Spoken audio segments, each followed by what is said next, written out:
بسم اللہ الرحمن الرحیم الحمد للہ وحدہ والصلاة والسلام علی من لا نبی بعدہ۔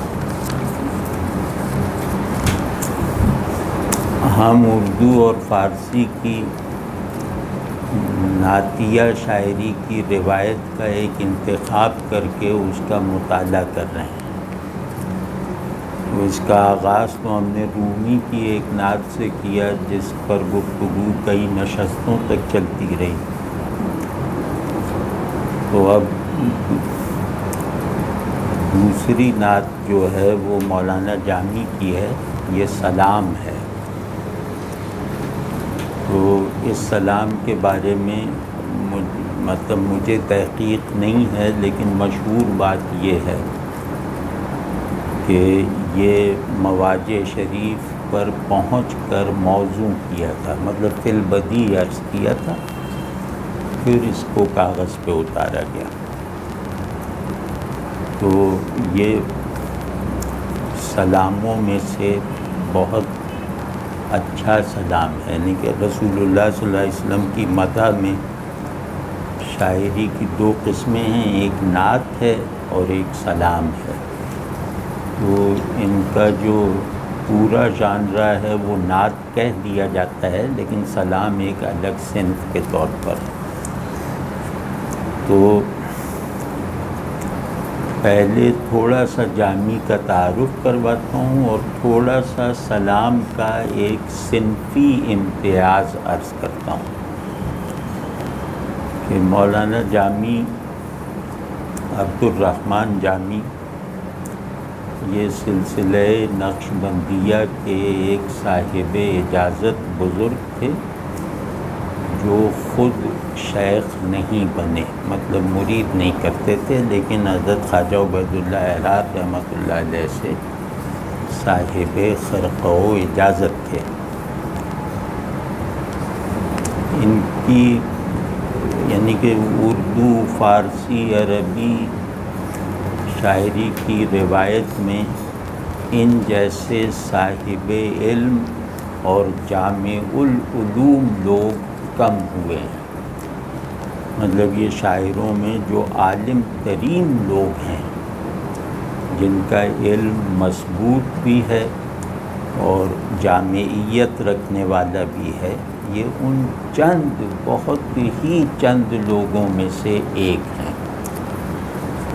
اس کے علاوہ کہ یہ عرفان اور متداول دینی علوم میں انتہائی درجے کی مہارت اور رسوخ رکھتے تھے، اس کے علاوہ ان کی زباں دانی بھی ضرب المثل تھی اور ہے۔ زباں دانی کے حوالے سے ان کا ایک بہت بڑا امتیاز یہ ہے کہ یہ 3 زبانوں میں شاعری کر گئے ہیں۔ فارسی میں تو ان کی جو زیادہ شاعری ہے فارسی میں ہے، لیکن اس کے ساتھ ساتھ ترکی میں بھی شعر کہے اور عربی میں بھی شاعری کی، اور ان کے زمانے ہی میں یہ فقرہ مشہور تھا کہ عبدالرحمن جامی عربی عربوں سے زیادہ جانتے ہیں اور ترکی ترکوں سے زیادہ جانتے ہیں، بلکہ ان کی شرح جامی وغیرہ مدارس میں پڑھائی جاتی رہی ہے، لسانیات کے مباحث وغیرہ میں۔ تو اور بعد کے عرب نقادوں نے بھی یہ لکھا ان کی عربی شاعری پر کہ یہ کسی طرح یہ نہیں پتہ چلتا کہ یہ نیٹو عرب نہیں تھے، اور انہیں عرب میں رہنے کا موقع بھی بہت تھوڑا ملا، مطلب یہ کوئی عرب میں رہے بھی نہیں، عربی اسپیکنگ علاقوں میں۔ تو غرض بہت جامع الکمالات شخصیت تھے، اور اس کے ساتھ ساتھ یہ سلسلہ نقشبندیہ میں تو ان کا تاریخ کا تعلق تھا، ان کا جو فکری اور عرفانی رشتہ تھا وہ شیخ اکبر محی الدین ابن عربی سے تھا۔ یہ ابن عربی کی روایت کے مستند ترین ترجمانوں میں سے ایک ہیں۔ ان کی جو نقد النصوص ہے وہ خصوص کی شرحوں میں ایک بہت بنیادی حیثیت رکھتی ہے، اور اس سے فصوص پر سب سے اچھا مقدمہ جس نے لکھا داؤد قیصری نے، اس نے جامی پر اپنی بنیاد رکھی ہے، یعنی جامی کو ری آرگنائز کر دیا ہے ان 12 نکات میں۔ تو غرض بہت باکمال، بہت معروف، اپنے زمانے ہی میں بہت مقبول آدمی تھے۔ تو چوتھا یہ کہ یہ رومی کے بھی عاشق تھے۔ ابن عربی کے تو یہ عرفانی ترجمان اور شارح تھے، رومی کی بھی انہوں نے شروع کے 8 یا 18 شعروں کی شرح لکھی ہے، منظوم۔ تو اس میں گویا پوری مثنوی کو بند کر دیا ہے۔ وہ شرح اس طرح لکھی ہے کہ مثنوی کا معنوی، عرفانی، اخلاقی سارا پھیلاؤ ان شعروں میں سمٹ آیا ہے، اور جو باذوق شخص جامی کی اس منظوم شرح کو، جو شروع کے 8 یا 18 شعروں کی ہے، اس سے اگر گزر جائے تو وہ جب مثنوی کھولے گا تو اسے وہ مانوس محسوس ہوگی، اور مثنوی کا ہر مضمون، ہر مطلب عارفانہ جہت جامی کو پڑھنے کے نتیجے میں لگے گا کہ اس کو تو جامی نے مجھے چکھا دیا تھا۔ تو یوں کہہ لیں کہ جامی نے مثنوی کے اجمال حقیقی کو کیچ کر لیا تھا۔ تو تفصیلات اعتباری ہوتی ہیں، کسی بیان کا ایک اجمال حقیقی ہوتا ہے، ایک مغز معنی ہوتا ہے، ایک اس کا جو ہے وہ راس المعارف ہوتا ہے، اور ایک اس کا مزاج معرفت ہوتا ہے۔ اس کو اگر وہی اس کا اجمال ہوتا ہے جو اکثر لفظوں میں نہیں آتا، لفظ تو تفصیل دینے کے لیے ہے نا، لفظ اجمال سے مناسبت نہیں رکھتے، تو وہ جو انسیڈ اجمال ہے وہ اگر ہم کسی بڑی کتاب کا نہیں سمجھیں گے تو اس کتاب کے الفاظ کا علم ہمیں اس کے سبسٹنس آف میننگ تک نہیں پہنچا سکتا۔ تو مثنوی مولانا روم کے لیے جامی کی یہ حیثیت ہے، اور خود فصوص کے لیے جو ان کی نقد النصوص ہے، فصوص میں ان کی 2 چیزیں ہیں، تو جو ان کی نقد النصوص ہے وہ چھوٹا سا رسالہ ہے، وہ کوئی بہت ضخیم تصنیف نہیں ہے، چھوٹا سا، جیسے سمجھیں کہ آج کل کا لکھا ہوا کوئی مقالہ۔ تو نقد النصوص میں پوری فصوص جو ہے وہ اپنے خرمن کے ساتھ جمع ہے، بعد میں لوگوں نے شجر شماری کی ہے، اس کے بیج جامی نے اکٹھے کر دیا۔ تو یہ بڑا کمال ہے، بہت بڑا ذہن، بہت قادر الکلام۔ یعنی بڑے آدمیوں کا ایک وصف یہ ہوتا ہے کہ وہ ادراک میں بھی کامل ہوتے ہیں اور اظہار میں بھی کامل ہوتے ہیں۔ تو اس تعریف پر بہت بڑے بڑے علماء پورے نہیں اترتے۔ تو جامی ان لوگوں میں سے ہیں جو ادراک میں بھی کامل اور اظہار میں بھی پرفیکٹ۔ تو اب دیکھیے اس میں ان کے، اور ہاں ایک 5ویں چیز ان کے بارے میں ہے جو ان کے لیے تھیم سیٹر جیسی ہے۔ ایک تھیم سیٹر ہوتا ہے نا کہ معانی کے سورس اور مزاج کو بتا دیتا ہے کہ میرے کلام کے ایک معنی ہیں، وہ معنی دوسرے کلاموں میں بھی موجود ہو سکتے ہیں، لیکن میرے کلام کے معنی میں ایک مزاج معنویت پایا جائے گا، اور ایک اس میں ایک ایسی جہت پائی جائے گی جو میرے معانی کو ایک عنوان حاصل کر لینے کے لائق بنا دے گی۔ یعنی آپ میرے معانی کو کیٹیگرائز کر سکتے ہیں۔ تو جامی جو ہیں وہ ذہن کی بہترین فلسفیانہ استعداد کو اپنے تمام عاشقانہ اور عارفانہ مضامین میں کھپاتے ہیں۔ یہ جامی کا وہ خاص وصف ہے جسے نظر انداز کر کے انہیں اچھی طرح سمجھا نہیں جا سکتا۔ مطلب یہ صوفیانہ معارف بیان کریں گے تو اس میں بھی بہترین فلسفیانہ استعداد استعمال کریں گے، اور اسی طرح یہ عاشقانہ احوال کو بیان کریں گے تو ان احوال کو کنٹین کروائیں گے ایسے الفاظ سے جن لفظوں کا انداز معنویت فلسفیانہ ہے یا جو فلسفے کی اصطلاحات ہیں۔ یہ بہت بڑا کمال ہے جامی۔ اللہم صلی علی محمد۔ سلام پہ ایک دو چار فقرے عرض کر دوں۔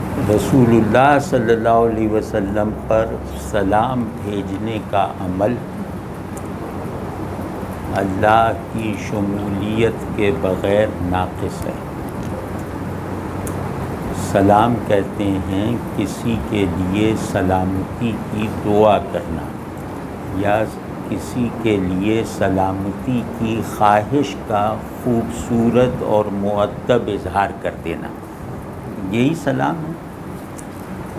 تو اب ایک ایسی ہستی جس کے فضائل میں اضافہ نہیں ہو سکتا، جس سے رذائل کو نسبت نہیں دی جا سکتی، دنیا اور آخرت مل کر بھی مرتبہ وجودی میں اس سے کمتر ہوں، یعنی جو ہمارے لیے اجر عظیم ہے وہ اس کے لیے اس کی ذات سے کمتر ہے، یعنی جنت اپنے تمام مشمولات سمیت رسول اللہ صلی اللہ علیہ وسلم سے کمتر ہے۔ تو جنت کمتر ہے تو باقی چیزوں کو قیاس کر سکتے ہیں۔ تو سلامتی کہتے ہیں کہ بہتر حالات اور بہتر احوال اور بہتر انجام کی دعا۔ سلامتی ایک ایسا حال ہے نا جو ازروِ حال بھی مجھے ان پیس رکھے، جو میرے حالات کو بھی میری خواہشوں کے مطابق رکھے، اور جو میرے انجام کو بھی اچھا رکھے، بس سلامتی یہ۔ تو وہ رسول اللہ صلی اللہ علیہ وسلم کو ہمارا تصور سلامتی درکار ہی نہیں۔ آپ صلی اللہ علیہ وسلم سے تو ہم تصور سلامتی اپنی اپنی اوقات کے مطابق ادھوری حالتوں میں عکس کرتے ہیں، تو ہم ادھوری سلامتی کو اس کے ماخذ تک بھیجنے کی جسارت کیسے کر سکتے ہیں؟ مطلب وہ کون سی تکلیف یا نقص ہے؟ سلامتی کہتے ہیں ازالہ تکلیف کو یا رفع نقائص کو، یہی سلامتی ہے نا۔ سالم وہ جو خیریت سے ہو اور دوسرا وہ جو پورا ہو۔ تو آپ صلی اللہ علیہ وسلم کے لیے یہ دونوں چیزیں جو ہیں، یہ ہم جتنا بھی ہمارا وہم و گمان ہے وہ اس سے بھی آگے کی سلامتی رکھتے ہیں۔ تو اس وجہ سے اللہ کو شریک کیا جاتا ہے کہ یا اللہ آپ نے سلامتی کے سبسٹنس اور جوہر سے جس ذات گرامی کو خلق فرمایا ہے، تو آپ ہی کی طرف سے ان پہ سلامتی پہنچے تو اس کے کوئی معنی ہوں گے۔ ہم لوگوں کی طرف سے بھیجی گئی سلامتی کا کیا مطلب؟ تو اس واسطے سلام میں جب بھی رسول اللہ صلی اللہ علیہ وسلم کے لیے سلام آئے گا، چاہے اللہ کے لفظ میں اللہ کا حوالہ نہ ہو، لیکن وہ ہمیشہ اللہ کی طرف دعا کے انداز میں ہوگا کہ یا اللہ وہ سلامتی جس پر آپ نے اپنے رسول مسلم کو خلق فرمایا ہے، اس سلامتی کو جاری رکھیے، کیونکہ یہ دعا ہم آپ سے اس لیے کہہ رہے ہیں کہ ہم خود سلامتی پا جائیں۔ سلام علیک اے نبی مکرم، سلام علیک نبی مکرم، مکرم طرز آدم و نسل آدم. اس کی بحر بھی بہت لیریکل ہے، بہت عاجزانہ ہے اور بہت نشاتیہ ہے. تو کیونکہ رسول اللہ صلی اللہ علیہ وسلم سے کے تعلق پر مبنی کوئی بھی دعا جو ہے وہ حزنیہ نہیں ہوتی، نشاتیہ ہوتی. تو اس آہنگ میں بھی ایک نشات ہے، یہ خاص بحر ہے کہ سلام علیک نبی مکرم، کہ اے جس کو بڑا بنایا گیا، اے وہ نبی جسے بڑا بنایا گیا، تجھ پر سلام ہو ہماری درخواست پر اللہ کی طرف سے. مکرم طرز آدم و نسل آدم. مکرم اس ذات کو کہتے ہیں جس کی بڑائی کلی ہو، جزوی نہ ہو. مطلب جو اپنی شخصیت کے کچھ حصوں میں بڑا نہ ہو بلکہ اس کی پوری شخصیت بڑائی کے سانچے میں ڈھلی ہوئی ہو. تو یہ مفعول تام ہے کرامت سے. تو مکرم طرز، اے بڑائی کے خمیر سے گوندھے گئے مبارک وجود، تو اتنا بڑا ہے، اتنا بڑا ہے کہ نہ اس بڑائی کو آدم پہنچے نہ ان کی نسل پہنچی. تو اب یہ بات پلین سی ہے، لیکن کہیں جس طرح لہک کے کہی گئی ہے وہ گویا رسول اللہ صلی اللہ علیہ وسلم کی تعظیم کو چکھا دیتے ہیں، رسول اللہ صلی اللہ علیہ وسلم کی تکریم کا قلبی ذوق ودیت کر دیتے ہیں. یہ حسن اظہار ہے. تو اب اس میں دوسرے مصرے میں تخصیص نہیں ہے.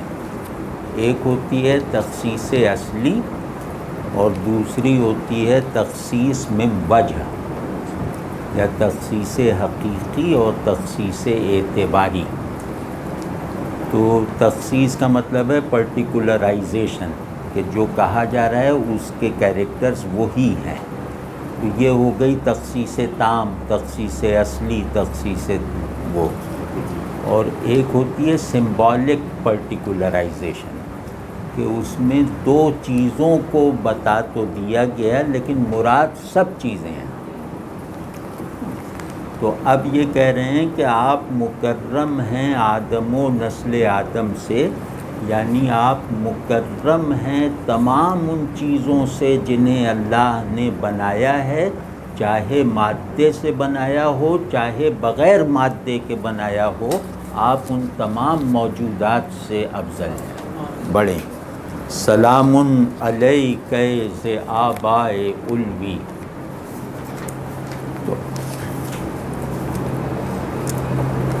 وہ کیونکہ یہ سلام ہے نا، کوشش کریں گے کہ اس کو آج تمام کر لیں، کیونکہ سلام قسطوں میں نہیں کیا جاتا نا، منقبت قسطوں میں ہو سکتی ہے، سلام تو پورا کرنا ہے.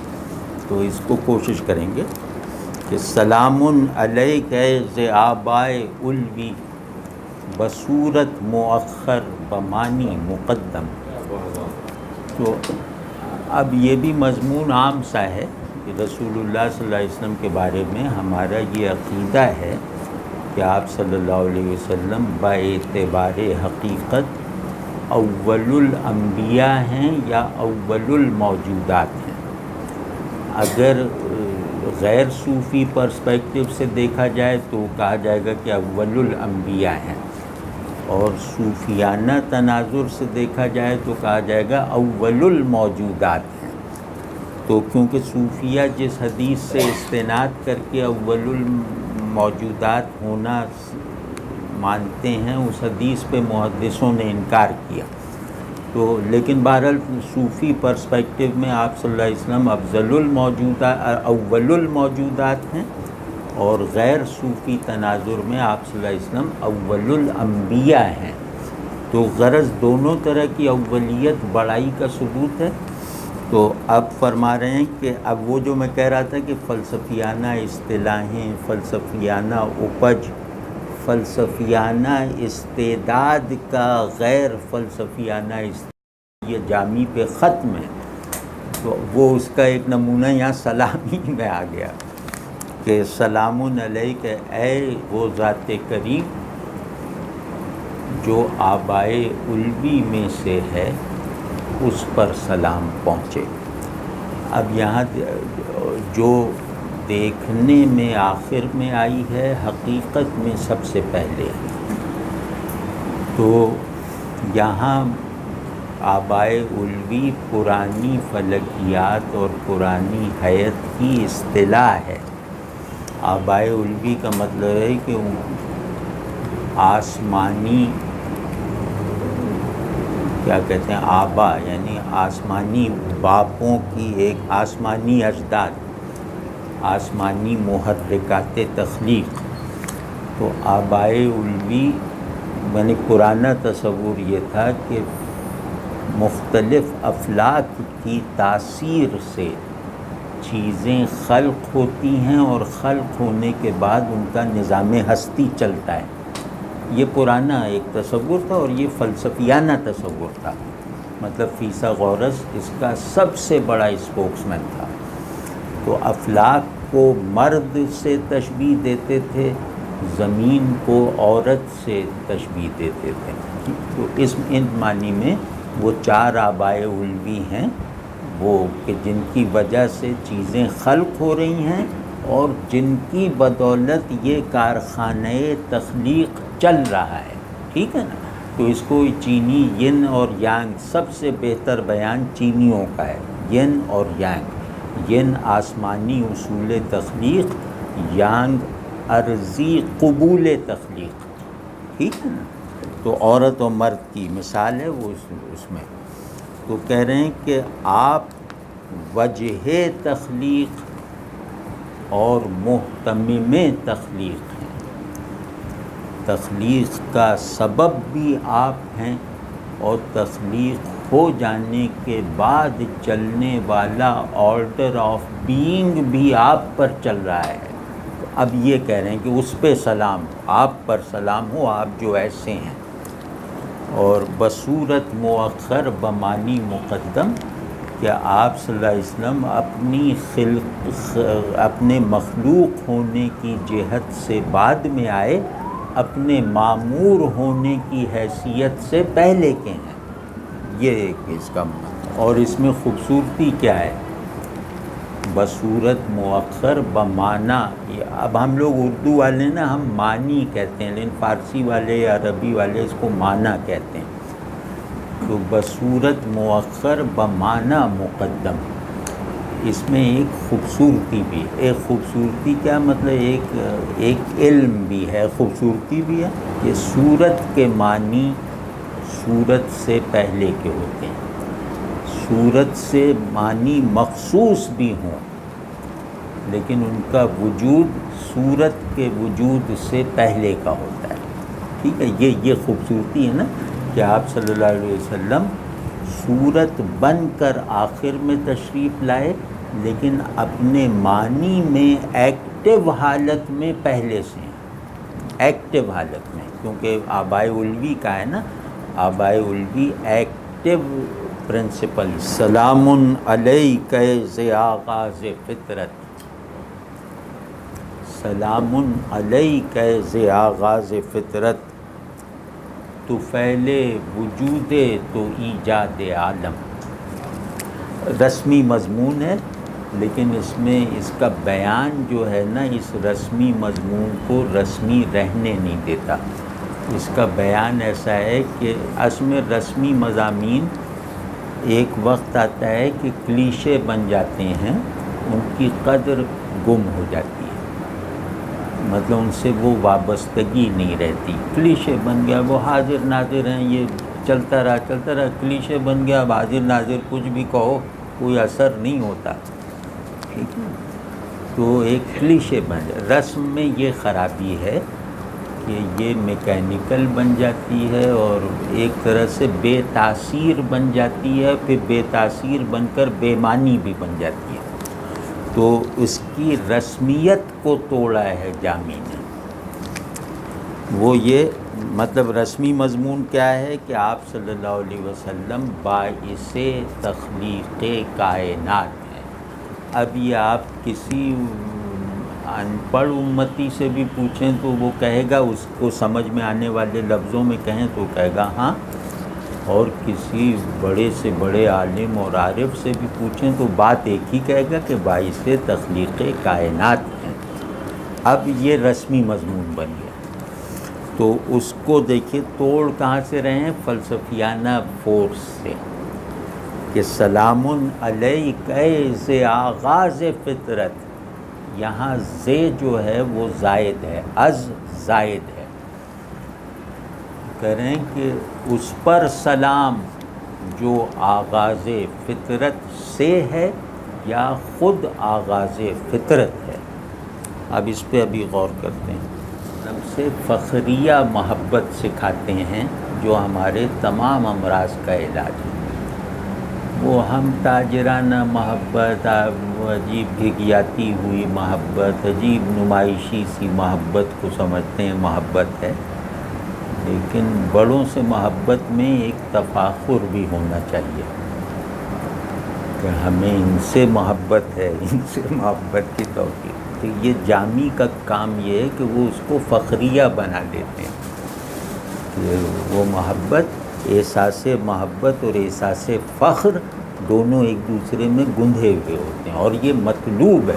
اس میں بس ایک لفظ ہے، ایک اصطلاح ہے فطرت، اس کو ہم سمجھ لیں تو شعر پورا ذہن کے لیے کھل جاتا ہے اور اپنی تاثیر کا سامان بھی پیدا کر دیتا ہے۔ فطرت کہتے ہیں اللہ کا منصوبہ تخلیق، جیسے ہی اس کے علم سے باہر آ کر فرسٹ ایکچولائزیشن اختیار کرتا ہے۔ یہ میں مجبوراً استعمال کر رہا ہوں کہ جیسے ہی اللہ تبارک و تعالیٰ کا منصوبہ تخلیق علم الہیہ سے باہر ہو کر ایک وجود کے ایک دوسرے پن کے ساتھ حاضر ہوتا ہے، تو وہ جو دوسرا پن ہے یا منصوبہ تخلیق کا علم سے باہر آ کر جو پہلا پڑاؤ ہے اس کو فطرت کہتے ہیں۔ ٹھیک ہے، یہ بات یہ آسان ہے نا، کہ جب تک منصوبہ تخلیق، منصوبہ برا لفظ ہے لیکن ہم اپنی سہولت کے لیے کہہ رہے ہیں کہ جب تک اسکیم آف کریشن جو ہے وہ اللہ کے علم میں ہے، اس وقت تک وہ ثبوت یا عین ہے، اس وقت تک وہاں غیریت کا گزر نہیں ہے۔ تو جیسے ہی وہ اسکیم آف کریشن اس کے علم سے اس کے ارادے میں آتی ہے، ارادے کی ماتحتی میں جاتی ہے، تو ارادے کے تحت آتے ہی اس اسکیم آف کریشن کا عنوان بن جاتا ہے فطرت۔ اب تو آسان ہے نا بالکل۔ تو فطرت جو ہے وہ اولین نقش وجود ہے جس کا شاہد اللہ کے سوا کوئی نہیں۔ ٹھیک ہے نا؟ پھر فطرت کے درجات ہیں کہ شاہد ہم آپ بھی ہیں اس فطرت کے، وہ بات کی باتیں یہ کہہ رہے ہیں کہ فطرت جب یعنی اللہ نے ارادہ تخلیق فرمایا تو اس ارادے کا پرائم اور پرنسپل ہدف اور کانٹینٹ آپ صلی اللہ علیہ وسلم تھے۔ اب آپ سمجھیے کہ کہاں سے کہہ رہے ہیں، تو اسی مراد یعنی آپ صلی اللہ علیہ وسلم اللہ کی اولین مراد ہیں۔ اب بہت آسان ہو گیا، فطرت کہنے سے مطلب ہے کہ آپ صلی اللہ علیہ وسلم اللہ کی اولین مراد ہیں، اور اللہ نے اپنے ارادہ تخلیق کو اپنی اولین مراد کی بنیاد پر عملی جامہ پہنایا ہے. ٹھیک ہے نا. تو پہلے کہ کیا تو پہلے وجود تو ایجاد آدم. تو آپ صلی اللہ علیہ وسلم اول الموجودات ہیں. پھر آغاز فطرت کہنے کا مطلب ہے کہ آپ صلی اللہ علیہ وسلم اول الموجودات ہیں. آپ صلی اللہ علیہ وسلم ماخذ الموجودات. اب آپ دیکھیں کہ ہم اپنے ذہنوں کو، اپنے دلوں کو دنیا کے دھندوں میں اتنا کھپا چکے ہیں کہ ہمارے پاس اللہ اور اللہ کے رسول صلی اللہ علیہ وسلم کے لیے بھی بڑے خیالات اور بڑے احساسات کا قحط پڑ چکا ہے. یہ کم بڑا بحران ہے. کوئی بڑا احساس اللہ اور اللہ کے رسول صلی اللہ علیہ وسلم کے لیے الا ماشاء اللہ موجود نہیں. کوئی بڑا خیال، کوئی بڑا پیشن، کوئی بڑا حال. تو ان لوگوں کو پڑھنا گویا اپنی وجودی رفعت میں اضافہ کرنے کی تدبیرات کرنا ہے. سلام علیک ذی اسماء حسنی، سلام علیک ذی اسماء حسنی، جمال تو آئی نئے اسم اعظم. یہ مطلب اگر مجھ سے کہا جائے کہ رسول اللہ صلی اللہ علیہ وسلم کی جو ہماری مقدرت اور بضاعت اور بس میں منقبت ہے اس کی آخری حد دکھا دو. ہم یہ نہیں کہہ سکتے کہ پوری منقبت.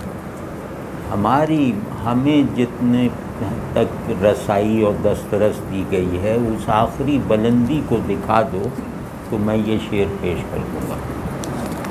یہ یعنی رسول اللہ صلی اللہ علیہ وسلم کی تعریف میں، آپ صلی اللہ علیہ وسلم کی منقبت میں جس اونچائی تک یہ شعر پہنچا ہے وہ ایک دل میں تسکین پیدا کر دیتا ہے کہ الحمدللہ میں نے اپنے آپ کو پورا صرف کر دیا اپنے رسول علیہ السلام کی مدح میں. اس سے آگے کا سوچا نہیں جا سکتا. وہ یہ ہے کہ آپ پر سلام ہو. کون آپ صلی اللہ علیہ وسلم؟ جو اللہ کے ناموں میں سے ہیں.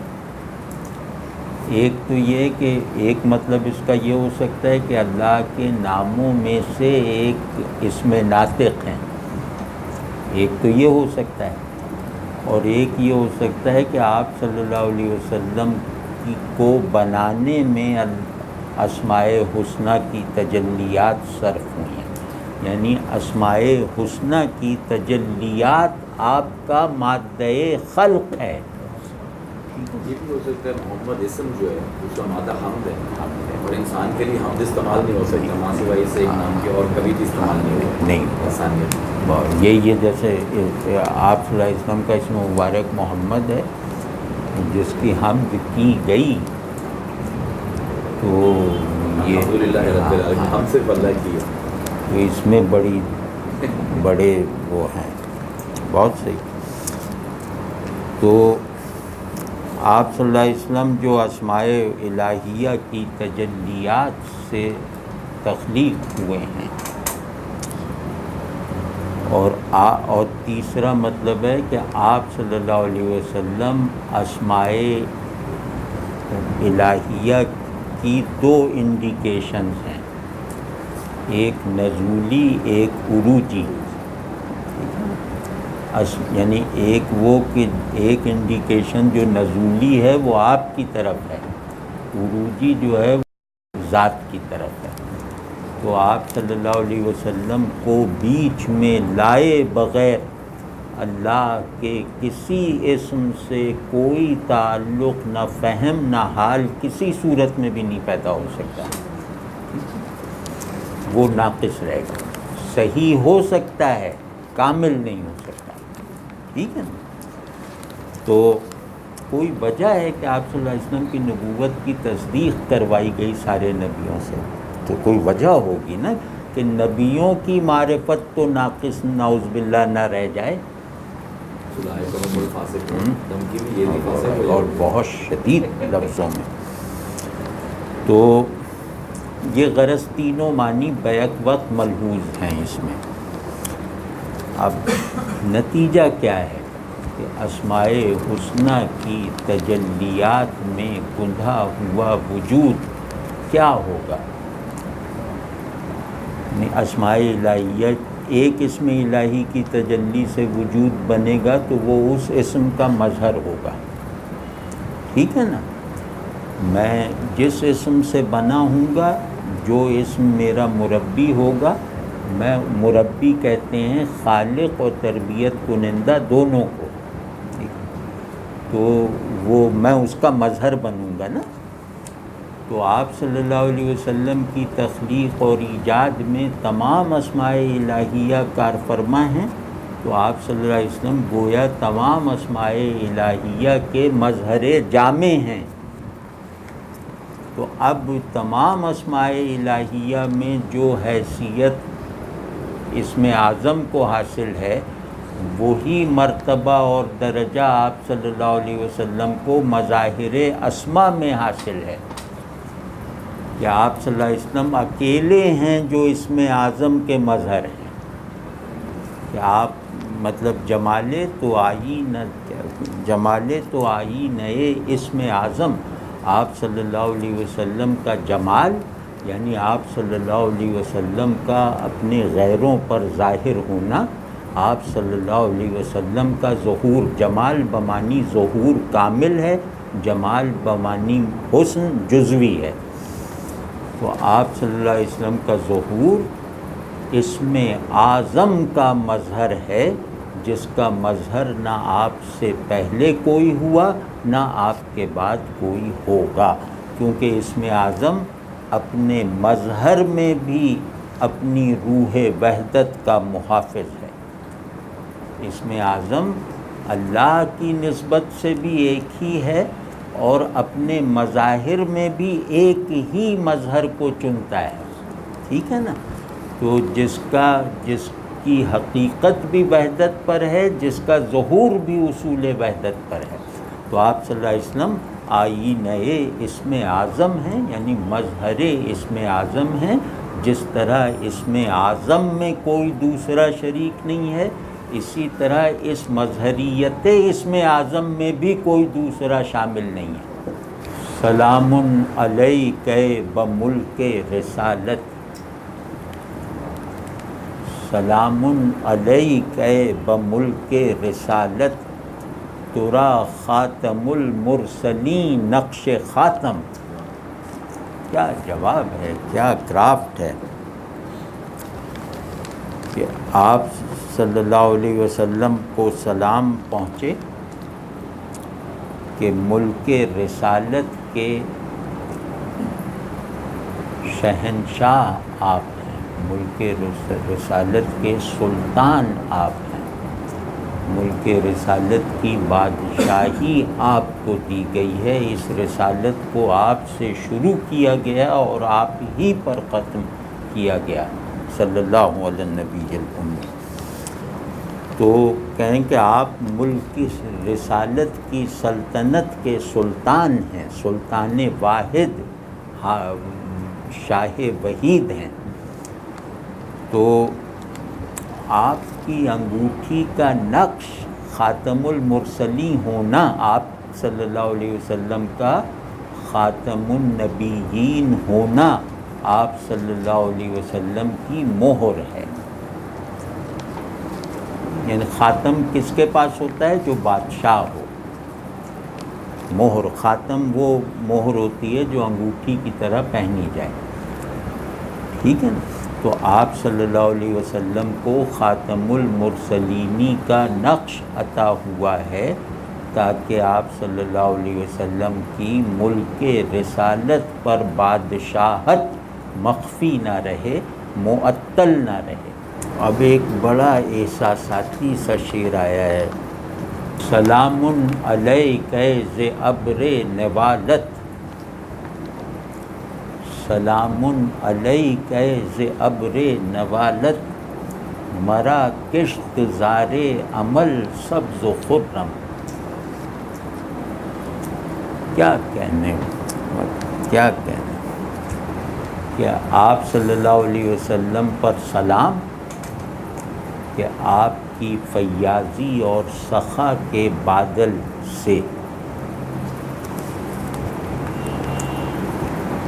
میری آرزوؤں اور تمناؤں کی کھیتی سرسبز و شاداب ہے۔ سبحان اللہ سبحان۔ ابھی اس کو کھولتے ہیں، کیونکہ اللہ اور اللہ کے رسول صلی اللہ علیہ وسلم کے بارے میں خیالات اتنے بامعنی نہیں ہوتے جتنے میننگ فل احساسات ہوتے ہیں۔ باقی چیزوں کے بارے میں خیالات زیادہ بامعنی ہوتے ہیں ان سے پیدا ہونے والے احساسات کے مقابلے میں، لیکن یہ دو ہستیاں ایسی ہیں کہ ان کے بارے میں تصورات اور خیالات کا معنوی درجہ کمتر ہوتا ہے احساسات کی معنویت کے مقابلے میں۔ اب یہ بات کیوں ہے؟ مطلب یہ اصول کیوں ہے؟ یہ اصول ہے، مطلب اس میں کوئی استثناء نہیں ہے۔ اس کی بہترین شرح میں ابن عربی کا قول پیش کیا جا سکتا ہے کہ الحق محسوس والخلق معقول، کہ حق محسوس ہے، خلق معقول ہے، یعنی خلق عقل میں آتی ہے۔ اس کے معنی نہیں بتا رہا، معنی اس کے بہت زیادہ ہیں اس قول کے، لیکن خلق ذہنی ہے اور حق حسی ہے۔ حق سے مناسبت کا حق وجود ادا کرتا ہے اور خلق سے مناسبت کا حق عقل ادا کرتی ہے۔ عقل وہاں نارسا ہے، احساس یہاں نارسا ہے۔ تو بس اس احساس کی گہرائی اگر میرے قلب کو ایک معنی خیز انداز میں چھو لیتی ہے تو میں اس شعر کا کو آتھر ہوں، کیونکہ یہ سب ہمارا تجربہ ہے۔ ملا جامی تو ہمارے ترجمان ہیں نا، ایسے ترجمان جن کو اس کا تجربہ ہم سے زیادہ ہوگا۔ تو کہہ رہے ہیں کہ تیری سخا کے بادل سے میری امیدوں، آرزوؤں، تمناؤں کی کھیتی سبز و خرم ہے۔ عمل کہتے ہیں اس تمنا کو جس سے محبت ہو اور جس کا پورا نہ ہونا ناگوار اور موجب کلفت ہو، اسی کو کہتے ہیں نا، ٹھیک ہے نا۔ اور نوالت کہتے ہیں اس سخا کو جو سخی کے وفور سخاوت سے پیدا ہو، اس کے منصوبہ فیاضی سے نہیں۔ سخاوت دو طرح کی ہوتی ہے نا، کہ اتنا اس کو دینا ہے، ایک سخی ہوتا ہے جو ناپ تول کے فیاضی کرتا ہے، اور نوال جو ہے اس سخاوت کو کہتے ہیں جس میں نہ کوئی ناپ تول ہے، نہ کوئی تخصیص ہے، نہ کوئی تعطل ہے، اور وہ جذبہ سخاوت ہے۔ نوال جذبہ سخاوت کا اظہار ہے۔ تو کہہ رہے ہیں کہ آپ صلی اللہ علیہ وسلم کے ابر سخا سے میری تمناؤں کی کھیتیاں ہری ہری۔ تو کوئی تمنا ایسی ہو سکتی ہے جو رسول اللہ صلی اللہ علیہ وسلم سے نسبت کا ادراک اور احساس کرنے کے بعد پوری ہونے سے رہ جائے؟ تو اچھا، اس میں سبز و نوال کا جیسے مطلب بتائے، کیونکہ شاعری پڑھ رہے ہیں نا، شاعری میں لفظ، اس کی صنعت، اس کی تہذاری بہت فیصلہ کن ہوتی ہے۔ تو سبز و خرم کہا ہے یہاں، مرا کشت زار عمل سبز و خرم یعنی سرسبز و شاداب ہے، لیکن سبز کہتے ہیں کہ جو وہ تمانیت جو ظاہر ہو جائے، خرم کہتے ہیں وہ تمانیت جو مخفی ہو، باطنی تمانیت رکھنے والا خرم ہے، ظاہر ہو جانے والا اطمینان رکھنے والا سبز ہے۔ تو میری تمنائیں اپنے ظاہر و باطن میں سیراب ہیں اس بادل سے۔ ہزاراں تخیت سے حق باد فائز، فائز ذات کے ساتھ ہیں، ہزاراں تخیت ز حق باد فائز، بروح تو وہ آل و صاحب تو ہر دم، یہ ایک قطعہ ہے۔ تو تحیت چھوٹے کی تعریف ہے بڑے کے لیے، تحیت اس طرح نہیں، تعریف کے معنی میں لیں تو تحیت تعریف کی وہ قسم ہے جس میں آپ سب سے چھوٹا سب سے بڑے کی تعریف کرے اور اس کو خوش کرنے والی کوئی بات کرے، ٹھیک ہے نا، یہ بتحیت کا یہ معنی۔ تو تحیت کہتے ہیں عاجزانہ خوش آمدانہ تعریف کو۔ تو ہزاراں تحیت، اچھا نہیں، تحیت کے ایک معنی ہیں لیکن یہ معنی جو ہم نے عرض کیے یہ ٹھیک ہیں، یہ جو دوسرا ٹکڑا عرض کیا یہ ٹھیک ہے اگر ہم کہیں کہ ہماری طرف سے تحیت ہو اللہ کے رسول صلی اللہ علیہ وسلم پر، لیکن ابھی مصرع دیکھا میں نے، ہزاراں تحیت سے حق باد فائز، اب یہاں پلین تعریف ہے، ایسی تعریف جو شاباش کے معنی میں ہو۔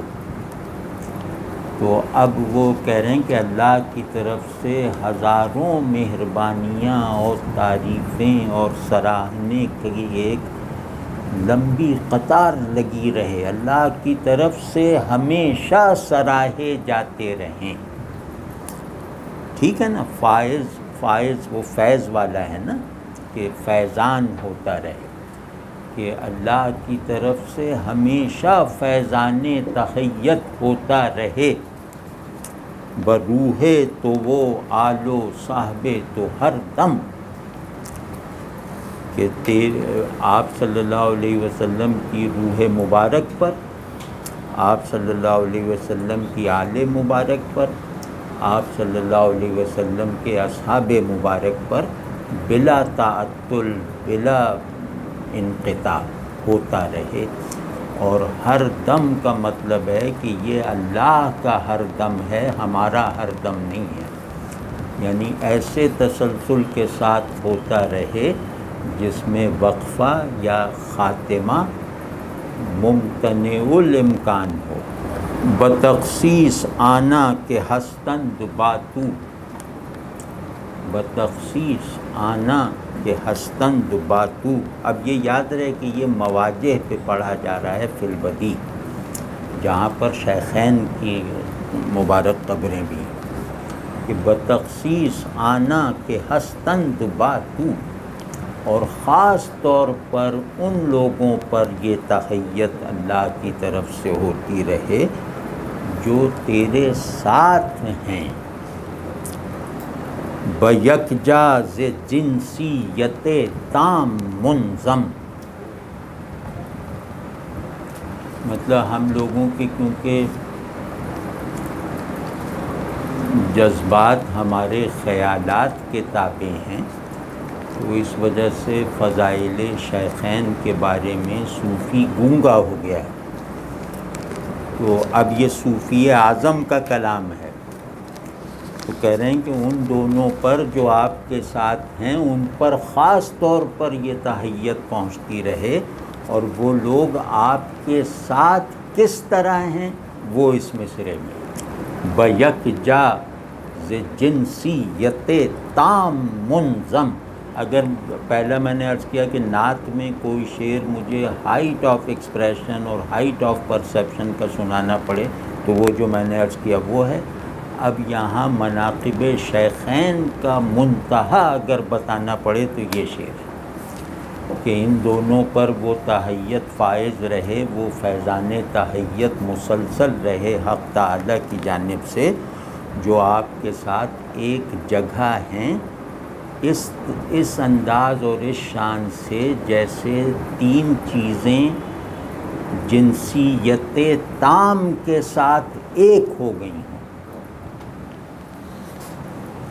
ٹھیک ہے نا؟ اب اس کو یہ فلسفیانہ اصطلاح ہے، جنسیت تام، انضمام جنسیت، یہ جنس کہتے ہیں منطق میں 5 کلیات ہیں۔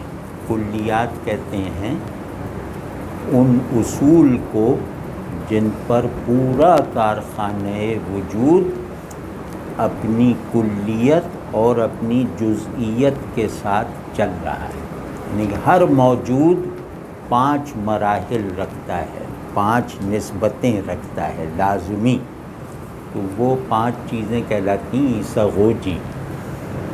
عیساغوجی ایک اب خیر اس کی تفصیل نہیں جاتے تو خشک مضمون ہے۔ عیساغوجی پورفائری کی کتاب تھی، تو اس نے ایک کتاب لکھی تھی جس میں 5 یونیورسلز بیان کیے تھے، یہی 5 کلیات خمس کہتے ہیں انہیں، کہ ہر شے موجود، ہر شے مخلوق وہ ان 5 نسبتوں کی حامل ہوگی۔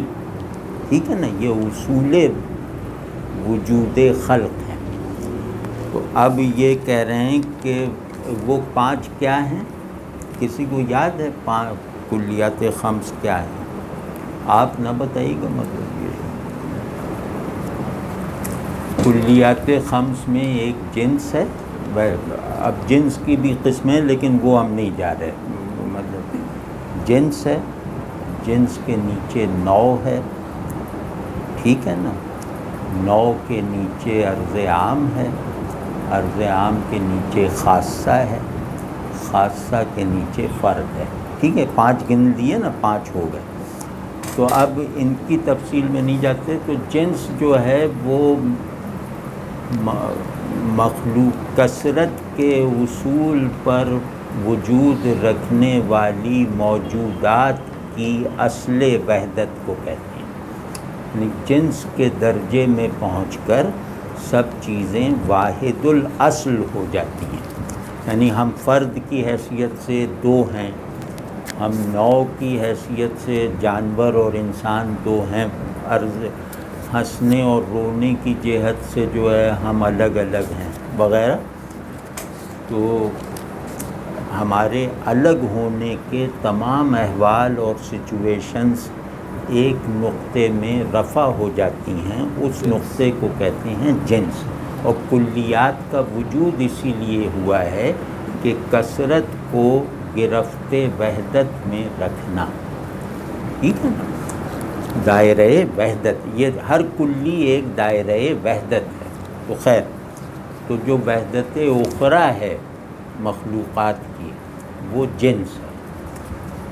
تو کہہ رہے ہیں کہ ان 2 نے وجود کی اس حقیقت کو اپنے اندر سمو لیا ہے جو خود آپ صلی اللہ علیہ وسلم ہے۔ جنس تام اسے کہتے ہیں جس میں استثناء محال ہو۔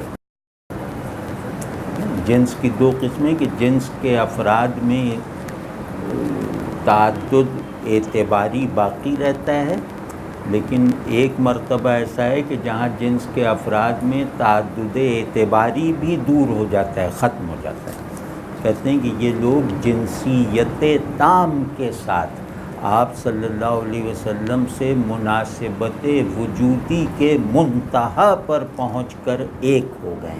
تو منظم تو سمجھتے ہیں نا، منظم انضمام یافتہ، انضمام 2 چیزوں میں ہوتا ہے فرق مراتب کے ساتھ،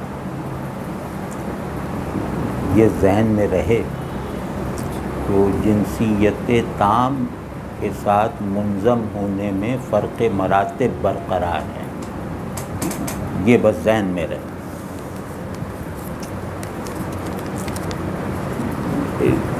دو کیٹیگریز ہیں ایک ہونے کی، ادغام اور انضمام۔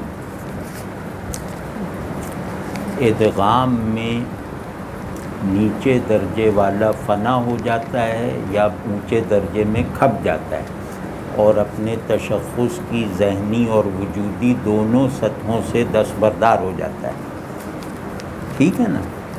اور انضمام میں اس کے تشخص کی سطحیں برقرار رہتی ہیں اور جس سے وہ منظم ہوا ہے اس کے ساتھ فرق مراتب برقرار رہتا ہے، یعنی وحدت علمی حاصل ہو جاتی ہے، وحدت عملی نہیں ہوتی، ٹھیک ہے نا۔ یہ خیال ہے۔ اگر فیض نورت نہ بودے نمودے، اگر فیض نورت نہ بودے نمودے، یکے ملت کفر و اسلام باہم، یا حد کرتی کہ اگر آپ صلی اللہ علیہ وسلم کے نور کا فیض میسر نہ آیا ہوتا،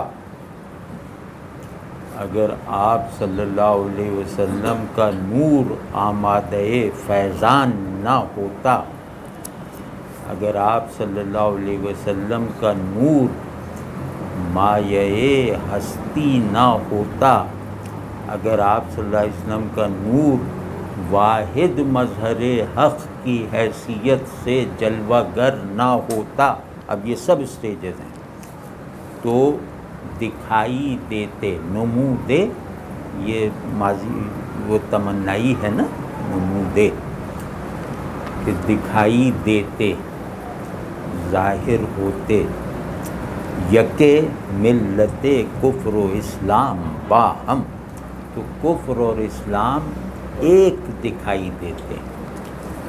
یہ آپ صلی اللہ علیہ وسلم کا نور فرقان ہے جس نے کفر اور اسلام کو الگ الگ رکھا، مرتبہ اصلیت میں بھی اور مرتبہ ظہور میں بھی۔ اگر آپ صلی اللہ علیہ وسلم نہ ہوتے تو حق کا فرقانی اظہار نہ ہوتا۔ تو آپ سوچ لیں کہ مطلب آپ صلی اللہ علیہ وسلم کے واسطے کے بغیر کفر اور اسلام میں امتیاز کی کوئی ٹھوس وجہ نہیں ہے۔ فیض فائدہ رسانی کو کہتے ہیں، کسی کو فائدہ پہنچانا،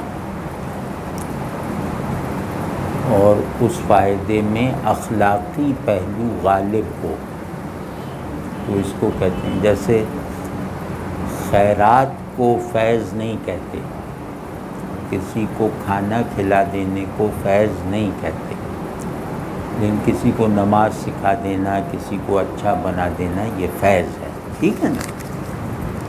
تو فیض کا مطلب ہے کہ ایک ایسا فائدہ پہنچایا گیا کہ جس نے میرے باطن کو بھی خوب سیراب رکھا اور میرے ظاہر کی ضروریات بھی پوری کی۔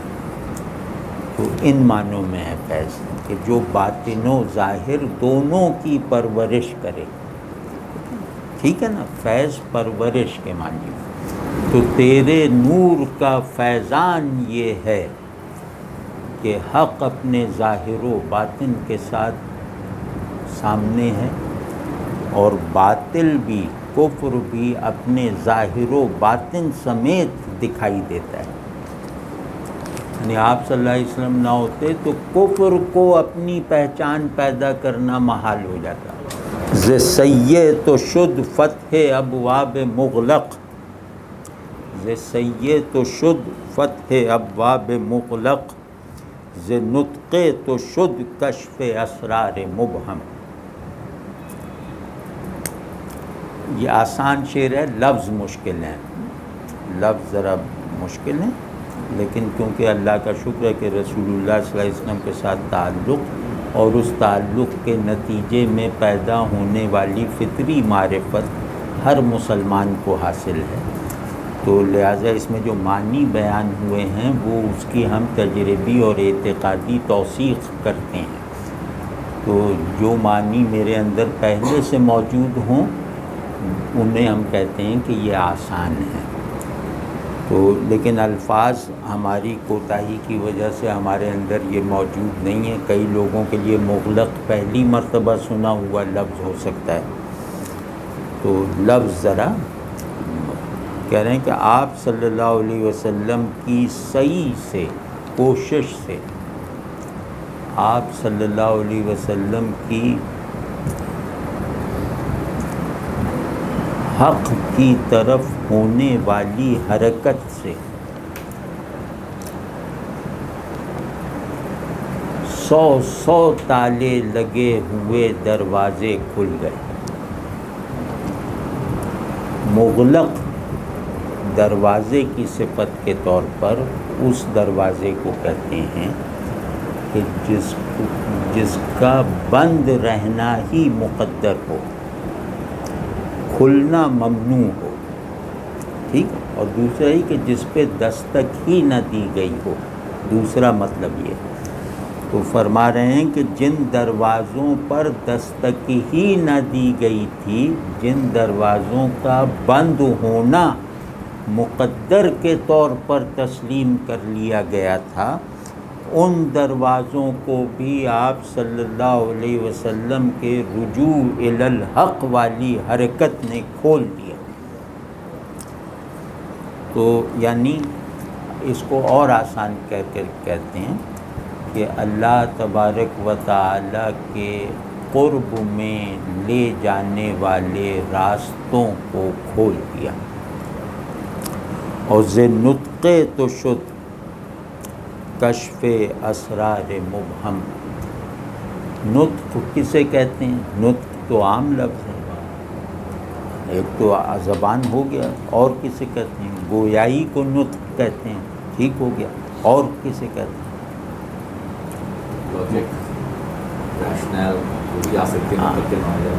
کہ بامانی لفظ کا ادراک و اظہار، اس کو نطق کہتے ہیں. معنی کا ادراک و اظہار، اس کو نطق کہتے ہیں. تو جیسے کہتے ہیں نا، ارسطو نے پہلی مرتبہ بتایا کہ انسان کا امتیاز یہ ہے کہ یہ حیوان ناطق ہے. ناطق کا مطلب صرف گویائی رکھنے والا تو نہیں ہو سکتا نا، وہ تو اور مخلوق کو بھی حاصل. تو نطق کہتے ہیں ادراک اور اظہار کے مجموعے کو. تو تیرے نطق سے، تیرے حقیقت سے چھلکتے ہوئے کلام کی بدولت چھپے ہوئے حقائق فاش ہو گئے، چھپی ہوئی حقیقتیں کھل گئیں. مبہم کا معنی وہ دوسرا بھی ہو سکتا ہے، کنفیوزڈ. مبہم کا ایک وہ جس پہ پردے پڑے ہوئے ہوں ادراک کے نقص کی وجہ سے. نقص ادراک کی وجہ سے اگر آبجیکٹ پر پردے پڑے ہوں تو وہ مبہم ہے. تو سید آپ صلی اللہ علیہ وسلم کی سعی نے وہ نقص ادراک دور کر دیا. آپ صلی اللہ علیہ وسلم کے نطق نے نقص ادراک ہمارا دور کر کے ہمیں کشف اسرار کی فضا میں پہنچا دیا. اور مبہم کا دوسرا مطلب یہ ہے کہ جس کا مطلب طے نہ ہو پائے، جس میں الجھن ہو، الجھا ہوا. تو دونوں معنی میں یہاں استعمال ہوا ہے کہ جس نے سب کو حیران کر رکھا تھا ان حقیقتوں نے بھی ظہور اختیار کیا، اور جو ہمارے نقص ادراک کی وجہ سے چھپی رہ گئی تھیں آپ صلی اللہ علیہ وسلم کی زبان اقدس سے بیان ہو کر وہ ہم پر کھلی. تو بڑی رہنمائی کیا ہوتی ہے؟ ایک رہنمائی ہوتی ہے کہ صورت کا ابہام دور کر دینا. وہ آپ اور ہم سب کرتے رہتے ہیں ایک دوسرے کے لیے، اور دوسری یا سائنسداں کرتے رہتے ہیں یا فلسفی وغیرہ کرتے رہتے ہیں. لیکن اصل رہنمائی یہ ہوتی ہے کہ حقیقت کا ابہام دور کر دینا. معنی کا ابہام دور کرتی ہے۔ تو آپ صلی اللہ علیہ وسلم ان معنوں میں وہ ہے کاشف اسرار مبہم، اور مبہم اسے کہتے ہیں، تیسری تعریف بتا رہا ہوں جو یہاں اس کام آئے گی۔ اسرار مبہم کہ جو تھوڑا ظاہر ہو زیادہ مخفی ہو۔ مبہم میں اظہار کی نفی نہیں ہے، تو وہ حقائق جو تھوڑے ظاہر اور زیادہ مخفی تھے، آپ صلی اللہ علیہ وسلم نے ان کو بھی ظاہر کر دیا، ان کے خفا کو ہمارے لیے کھول دیا۔ اب یہ استغاثہ ایسا ہے کہ توئی یا رسول اللہ آں بحر رحمت صلی اللہ علیہ وسلم، توئی یا رسول اللہ آں بحر رحمت کہ باشد محیط از عطائے تو یک نم۔ آپ دیکھ رہے ہیں کہ یہ پیرلل لے کے چل رہے ہیں۔ نفس مطمئنہ کسے کہتے ہیں؟ کہ ذہن بھی شانت ہو جائے، فوکسڈ اور یکسو ہو کر، قلب بھی مطمئن ہو جائے، اور نفس بھی جو ہے وہ گندے نالوں سے پانی لینے سے رک کر چشمہ آب حیات سے سیراب ہونے کی حالت کو پالے۔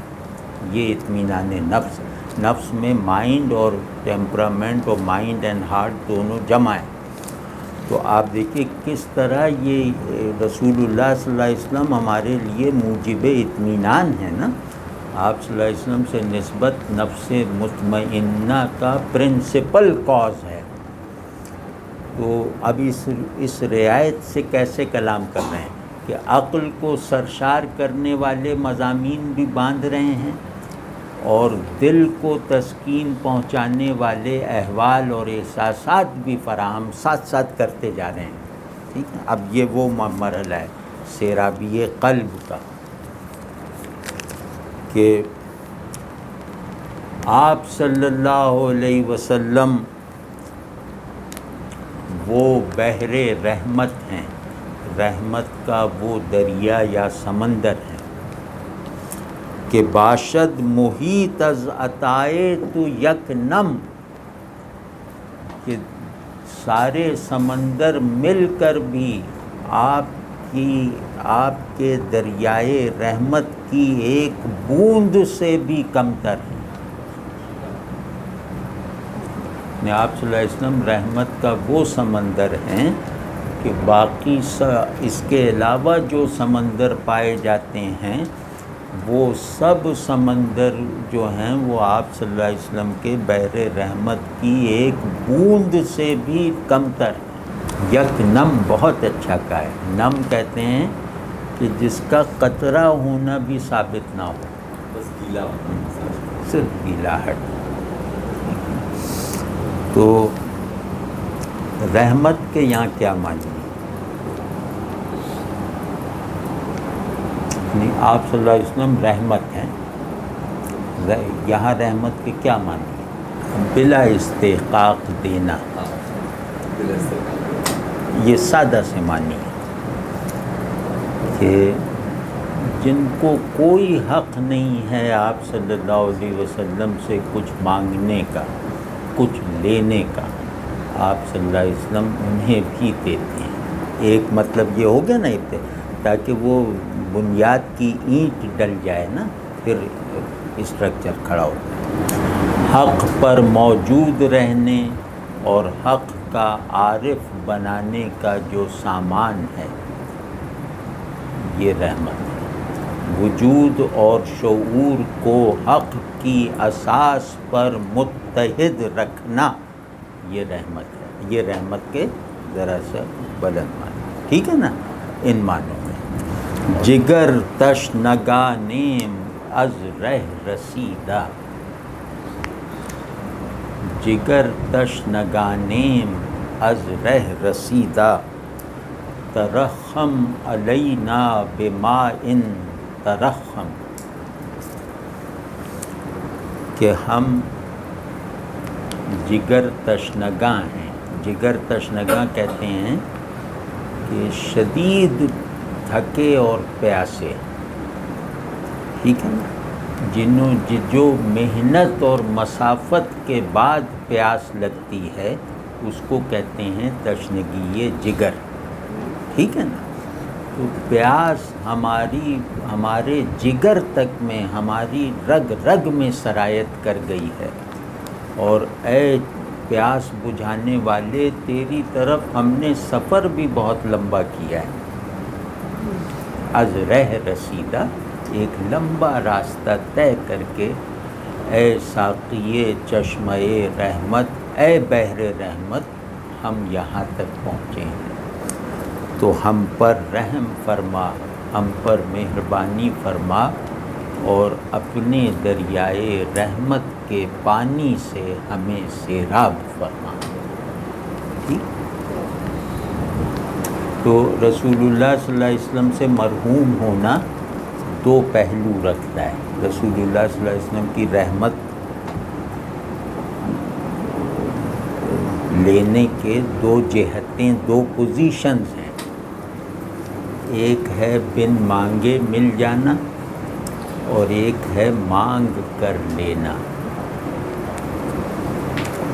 ایک بلا کوشش کے حاصل کرنا، ایک جد و جہد سے طلب کرنا۔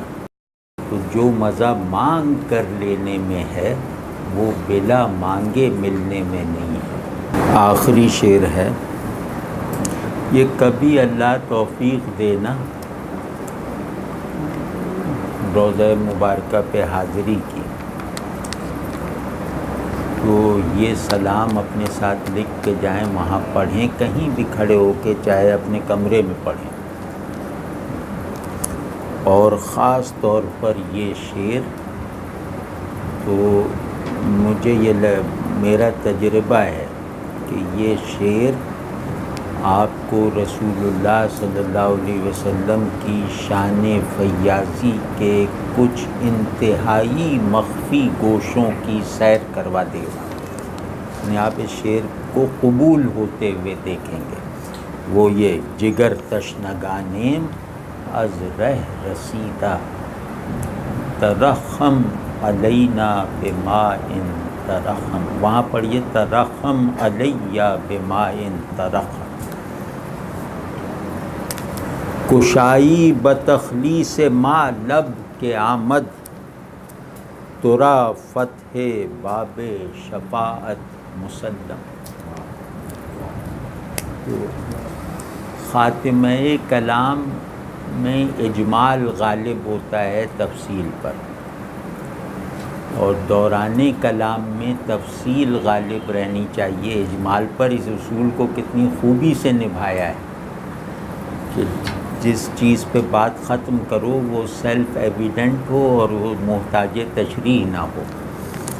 تو دیکھیے اس پہ ختم کیا کہ کشائی بتخلیص ما لب کے آمد، کہ ہماری نجات کے لیے بھی اپنے لب مبارک کھولیے، ہماری نجات کے لیے کچھ ارشاد فرما دیجئے۔ میری نجات کے لیے کیا ہے تخلیص، نہیں ہماری تخلیص ما، ہماری نجات کے لیے کچھ ارشاد فرما دیجئے کہ آمد ترا فتح باب شفاعت مسلم، کیونکہ ہمیں تو اللہ نے یہ بتایا ہے کہ آپ صلی اللہ علیہ وسلم کے لیے باب شفاعت قیامت کے دن کھولا جائے گا۔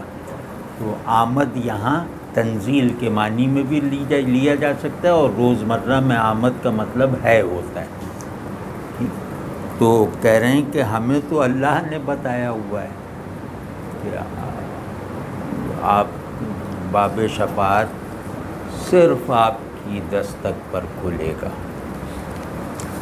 تو آپ کی شفاعت پر ایمان لانا، آپ صلی اللہ علیہ وسلم پر ایمان لانے کا لازمی جز ہے۔ آپ صلی اللہ علیہ وسلم یہاں شان ہدایت کے ساتھ بھیجے گئے، آخرت میں شان شفاعت دکھائیں گے، ٹھیک ہے نا۔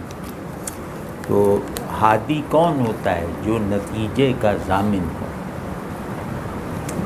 تو کہہ رہے ہیں کہ آپ کو ہی شفاعت کا منصب دیا جائے گا، تو ہماری نجات، ہماری خلاصی، ہماری جہنم سے، مطلب ہمیں جہنم سے بری رکھنے کے لیے اپنے مبارک ہونٹ کھولیے، ہلائیے، یعنی ہمارے لیے یہیں سے دعا فرما دیجئے کہ یا اللہ اس کو بخش دینا۔ تو آپ صلی اللہ علیہ وسلم کی شفاعت کا منصب اس دنیا میں معطل نہیں ہے، اظہار وہاں ہوگا۔ ہاں، مثال، ٹھیک ہے نا؟ تو یہ کہ آخری دعا یہ کہہ رہے ہیں کہ ہماری شفاعت یہیں سے فرما دیجئے، تو بس ہم چھوٹ جائیں گے۔ یہاں سے اگر آپ صلی اللہ علیہ وسلم نے ہماری شفاعت فرما دی تو گویا ہم ہدایت پر بھی آ جائیں گے۔